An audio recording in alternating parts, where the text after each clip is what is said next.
Hello guys, this is Autosocials and today I'm going to show you how you can verify your YouTube channel and what the benefits are in doing this. So basically what you need to do is just log into your YouTube account and click the channel icon on the top right corner of your screen. Then this should bring up the Creator Studio and YouTube settings pull down menu. Now here you're going to click on the gear icon that should take you to account settings overview page, and click on view additional features link. Once you get there, you should see a verify button, and there you are going to need to specify country location, choose a verification method, and just click next. Enter your verification code and just click submit, and then you can click continue. And that's all there is to it, to getting your channel verified.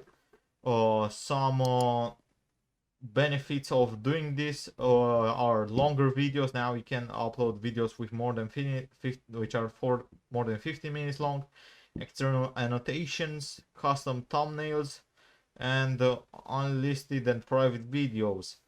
And that's all there is to it, guys. I hope you found this tutorial helpful. I hope you enjoyed it. Don't forget to subscribe to the channel and see you in the next one.